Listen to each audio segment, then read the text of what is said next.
안녕하세요. 이번 시간에는 시험기간 대비 중국사 정리 빠르게 훑어보는 시간을 갖도록 하겠습니다. 자, 우선 중국사는 왕조의 순서 먼저 기억하고 계셔야 합니다. 하, 은, 주, 춘추전국, 진한, 위진남북조, 수당, 5대 10국, 송, 원, 명, 청 이렇게 중국사의 흐름, 왕조 먼저 기억을 하셔야 돼요. 자, 하나라 있었고요.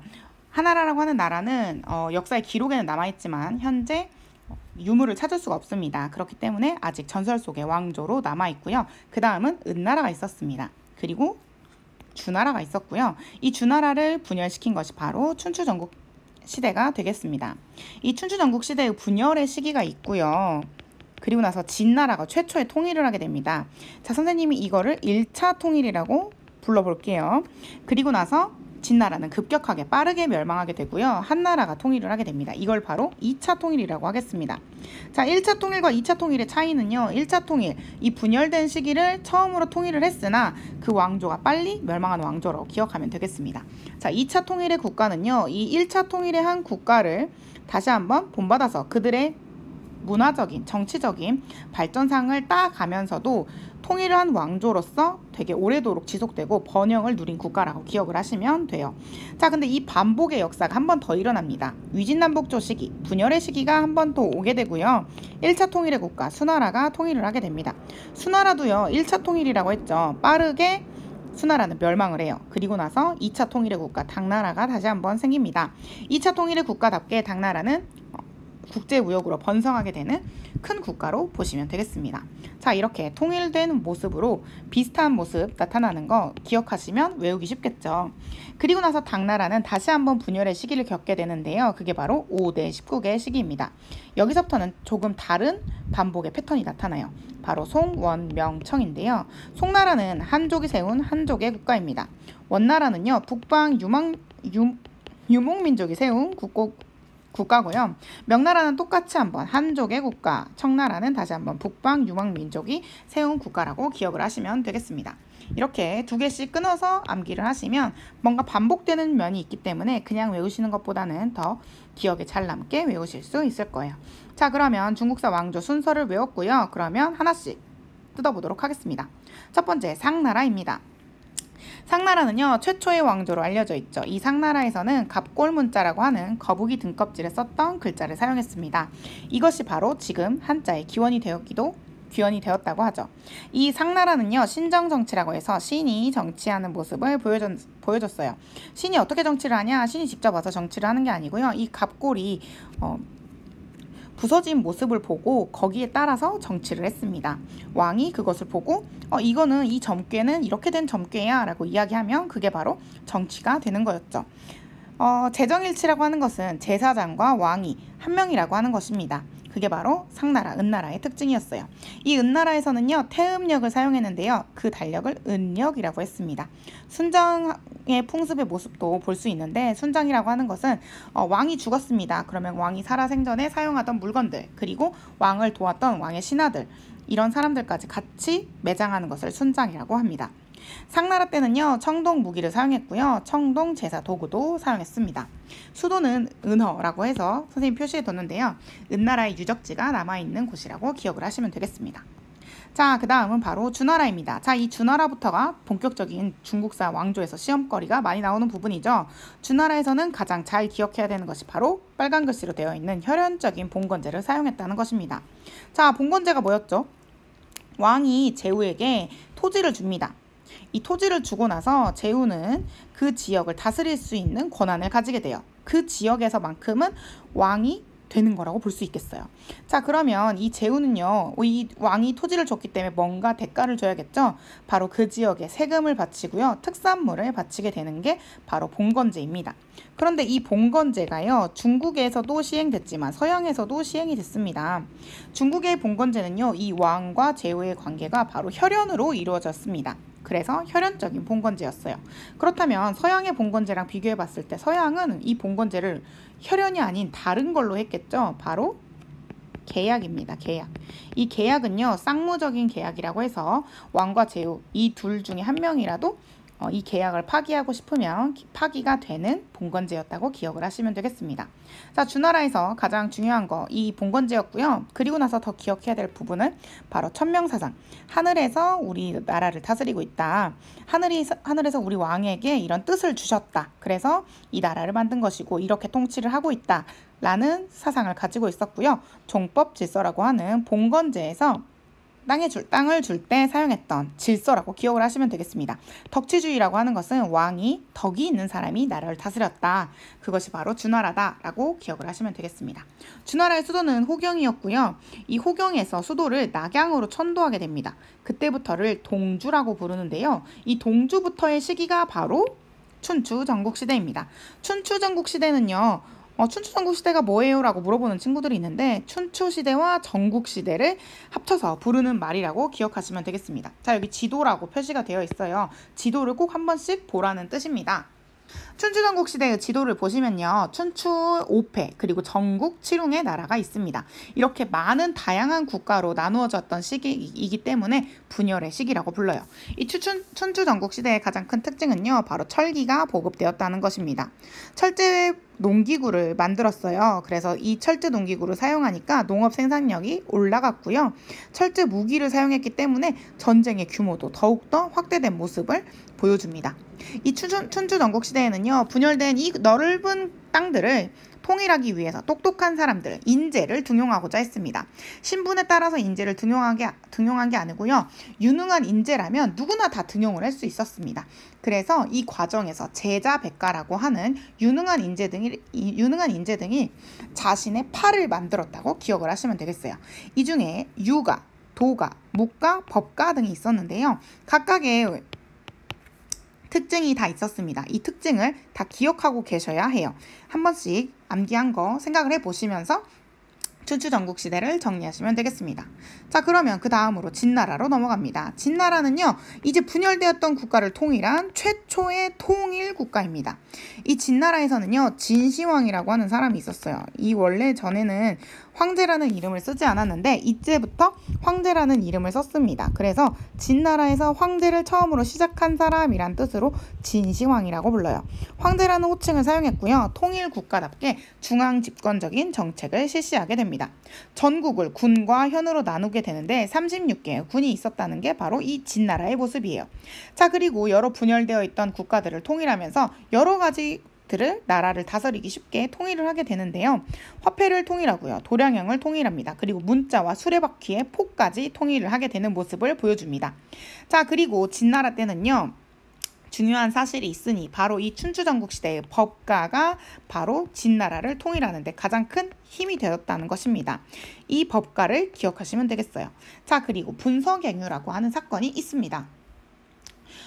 이 진나라는요. 법가 사상을 채택했습니다. 그래서 자신의 정책에 반대하는 사상이나 그러한 사상들을 주장하는 학자들을 탄압하게 돼요. 그게 바로 분서갱유라고 하는 사건입니다. 이 진나라는요. 그리고 흉노의 침입을 막게 돼요. 흉노는 북쪽에서 쳐들어오게 되는데 그들을 막기 위해서 만리장성이라고 하는 넓은 장성을 만들게 됩니다. 그런데 이러한 대규모 토목공사를 하게 되면요. 백성들이 동원이 돼요. 백성들은 이러한 대규모 토목공사에 동원이 되게 되면 농사를 짓기가 힘들겠죠. 그러면 그들의 반항 심리가 높아집니다. 그리고 백성들을 가혹하게 통치를 하는 거예요. 법가주의라고 하고 보니까 법을 지키지 않는 사람들을 엄격하게 처벌하게 되는 거죠. 그래서 이 가혹한 통치, 대규모 토목공사에 사람들은 힘들어하게 되고 중국을 통일한 지 15년 만에 멸망을 하게 됩니다. 자, 그 다음은 바로 한나라입니다. 이 2차 통일의 국가 한나라는요. 한고조 유방이 세우게 돼요. 이 한고조 유방은요. 지방을 다스리기 위해서 군국제를 시행하게 되고요. 세금을 축소하는 모습을 보여줍니다. 그런데 그 다음에 한무제 시기가 되면요. 한무제는요. 한나라의 전성기 왕이에요. 이때는요. 군국제 대신에 군현제를 사용하게 됩니다. 중앙집권 체제의 모습을 보여주는 대표적인 제도라고 볼 수 있겠어요. 그리고 한무제는요. 유가 사상을 채택합니다. 법가로 다스렸던 진나라가 너무나 가혹하게 통치를 했기 때문에 조금은 더 부드러운 유교로 통치를 했다고 기억을 하시면 되겠습니다. 이 시기에도 북쪽에는 흉노가 그대로 있었습니다. 한무제는 흉노를 정벌했고요. 그리고 우리나라 고조선을 정복한 시기이기도 합니다. 그리고 한무제는요, 이렇게 막대한 정복 사업을 했기 때문에 돈이 많이 필요했어요. 그래서 바로 소금이나 철, 술과 같은 이런 품목들을 전매하는 제도를 사용했습니다.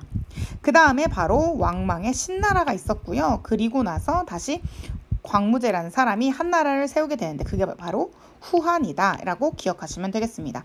이렇게 만들어졌던 후한의 시기에는요, 외척과 환관의 횡포가 많이 일어나게 돼요. 그래서 결국에는 멸망하게 되었다라고 기억하시면 되겠습니다.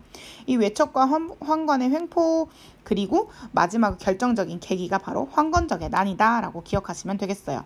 이 한나라는요, 문화가 발전을 해요. 이 문화 중에서도 바로 유교를 중심으로 한 문화인데요. 유교로 국가를 운영했기 때문입니다. 이 유교를 공부했던 오경 박사 이런 사람들이 만들어지고요. 그리고 태학이라는 기관에서 유교를 공부하게 돼요. 이 유교 중에서도 훈고학이라고 하는 학문을 열심히 공부했습니다. 그리고 한나라의 역사서는 대표적인 사마천의 사기라고 하는 책이 있었고요. 채륜이라고 하는 사람이 제지수를 발명합니다. 이때부터 우리는 종이를 사용할 수 있는 중국의 모습을 보게 됩니다. 해시계와 지진계를 발명한 모습도 볼 수 있고요. 한나라에서는 비단기를 이용해서 동서교류를 하는 모습을 보여주게 돼요. 자, 그리고 나면 바로 위진남북조 시대입니다. 자, 분열의 시기가 왔어요. 위진남북조 시대는요, 이렇게 복잡하게 여러 개의 국가로 나누어져 있었습니다. 그 중에서도 바로 이 위초고의 위, 그리고 진, 이 진나라는요, 진시황의 진나라와 한자가 달라요. 자, 그러면 위진, 그리고 남조, 북조 해서 위진남북조라고 불리는 시기였어요. 이 복잡한 시기를 통일한 나라는 바로 수나라였고요. 자, 그러면 이 위진남북조에 대해서 자세히 보도록 합시다. 이 위진남북조 중에서 여기 보시면 북이라고 하는 국가가 있는데요. 이 북이 국가에서 특이한 제도가 하나 있었어요. 그 제도를 했던 사람이 바로 효문제고요. 효문제가 했던 정책은 바로 한족의 제도와 문물을 받아들인 정책이었습니다. 이 효문제의 북위는요, 바로 선비족이 세운 국가예요. 선비족이라고 하는 이 민족이 나라를 세웠는데 자신들의 문화와 제도를 이용해서 국가를 다스리는 게 아니고 한족의 제도를 이용해서 국가를 다스렸기 때문에 이것이 바로 특이한 점입니다. 예를 들어 일본이 우리나라를 쳐들어왔어요. 그런데 일본이 자신의 나라의 제도를 우리나라에 이식시켜서 우리나라를 다스리려고 하지 우리나라의 제도를 갑자기 일본이 배우려고 하지 않는단 말이에요. 그런데 그런 모습을 보여줬기 때문에 이게 특이한 겁니다. 한족의 언어를 사용하고요. 한족의 옷을 입습니다. 선비족들이요. 그리고 선비족의 성씨를 한족의 성씨로 바꿔요. 이렇게 한족처럼 되고 싶어 했던 정책을 바로 한화 정책이라고 부르고요. 북위의 효문자가 했던 정책입니다. 특이하죠? 그래서 잘 기억해 두셔야 돼요. 자, 그리고 이 위진남북조 시대에는요. 관리를 뽑을 때 국품중정제라고 하는 제도를 사용했습니다. 관리를 중정관이라고 하는 사람이 지방에 내려가서 뽑게 되는데 그들을 9개의 품계로 나눠서 평가를 합니다. 그리고 중앙에 올려보내요. 그렇게 관리를 뽑았어요. 한마디로 추천하는 방식으로 관리를 뽑았다라고 기억하시면 되겠습니다. 자, 그리고 위진남북조 시대의 문화는요, 불교와 도교를 볼 수 있는데요. 불교는요, 이 시기에 왕실과 귀족의 보호를 받으면서 발전하는 모습을 보여주고요. 도교가 성립되게 됩니다. 원래 있었던 도가 사상과 더불어서 민간 사상이 융합돼서 도교라고 하는 종교가 만들어지게 돼요.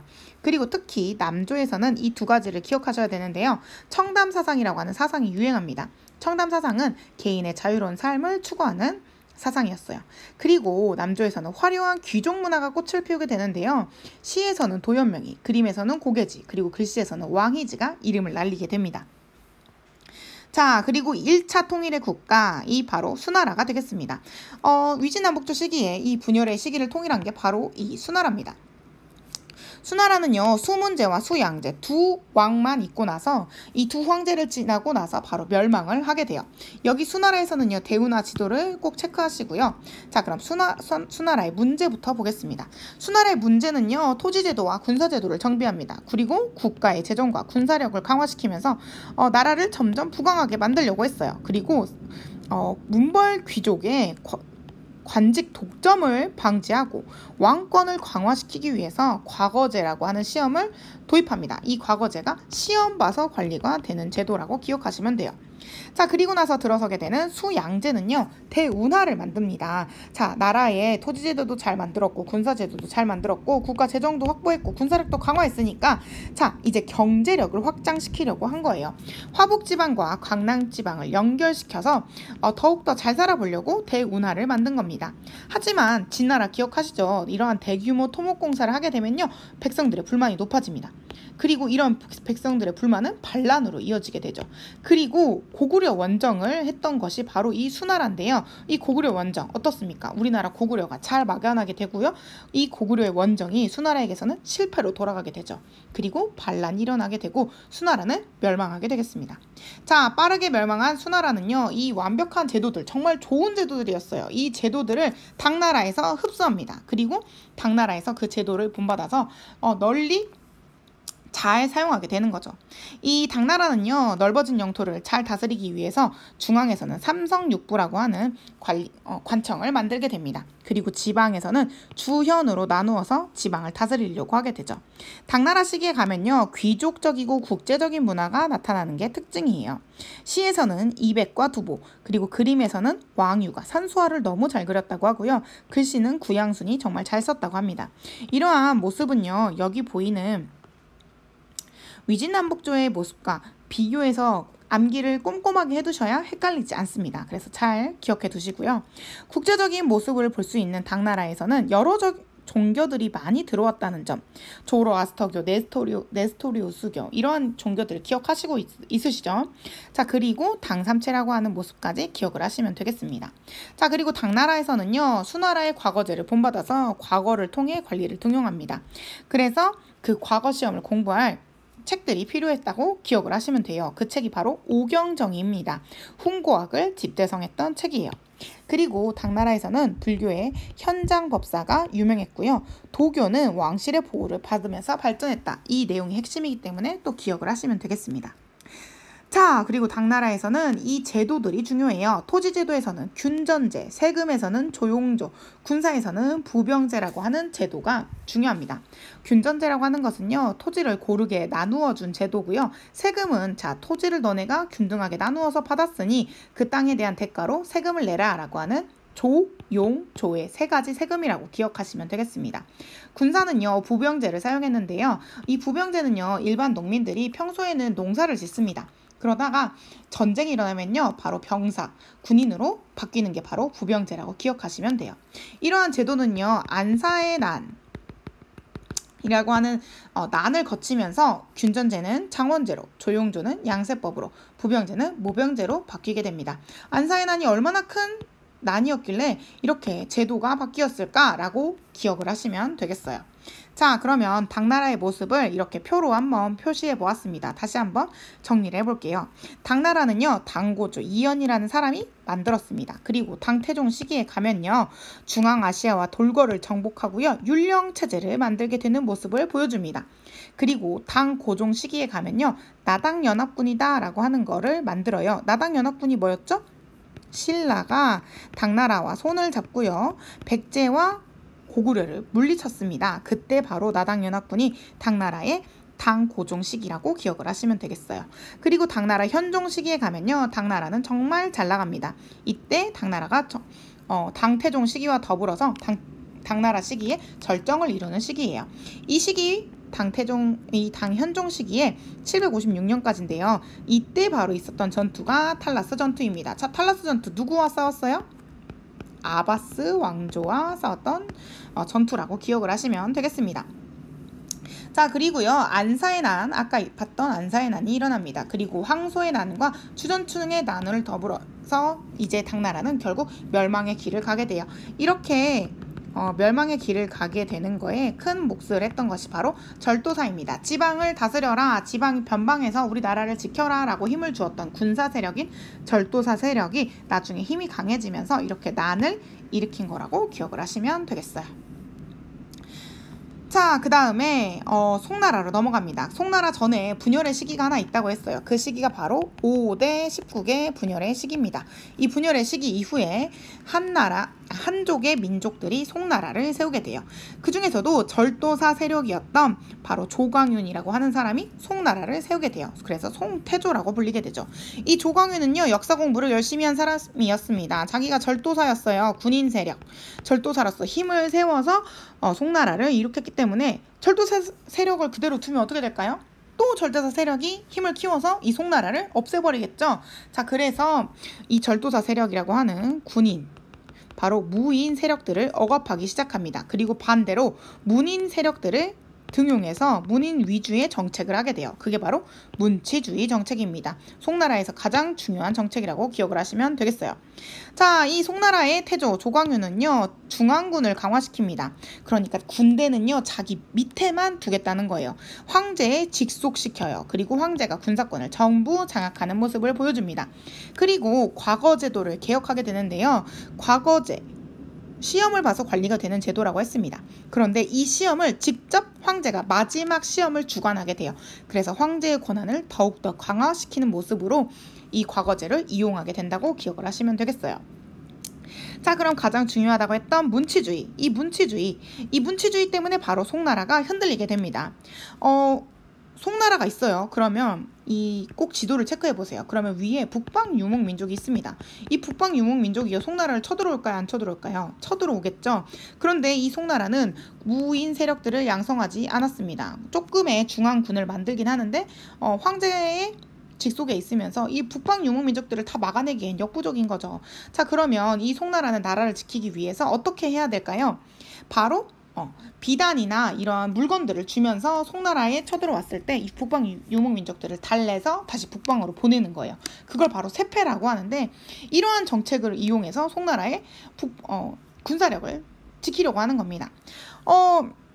결국 이 문치주의 정책 때문에 군사력도 약화되었고 북방 유목 민족들이 공격을 했을 때 돈으로 이 군사력을 지켜야 됐기 때문에 송나라는 결국 힘들어졌던 거죠. 이 돈이 어디서 나옵니까? 바로 일반 백성들의 세금입니다. 백성들의 세금에서 나오게 되니까 백성들이 전쟁이 일어날 때마다 이제 국가에서 세금을 많이 걷어가요. 그리고 그걸로 세패를 충당해버리는 거죠. 사람들이 살기가 어려워졌습니다. 그래서 이 어려워진 시간 속에서 왕한석이라는 사람이 나오게 돼요. 왕한석은 민생을 안정시켜야 합니다. 그리고 우리나라는요, 돈으로 이 안정을 살 게 아니고 부국강병을 해야 돼요 라고 이야기를 하면서 개혁 정책들을 들고 나와요. 하지만 이 개혁 정책은 결국 실패로 돌아가게 되고 송나라는 결국 또 다른 북방 유목민족의 공격을 받게 되죠. 그게 바로 금나라였습니다. 금나라의 공격을 받게 되는 이 송나라는요, 남쪽으로 내려가게 되고요. 남쪽으로 내려가서 남송이라는 이름을 세우고 송나라의 이름을 이어가게 됩니다. 하지만 이 송나라의 남송은요, 결국 원나라의 침략으로 멸망하게 된다고 기억을 하시면 되겠습니다. 자, 여기까지 중국 왕조를요, 한번 쭉 훑어봤어요. 자세하게 본 건 아니기 때문에 이 세부 내용들은 여러분이 다시 한번 공부를 하시면서 채우시고요. 흐름을 한번 잡았다라고 기억해 두시면 되겠습니다. 자, 그럼 여기까지 하겠습니다. 안녕!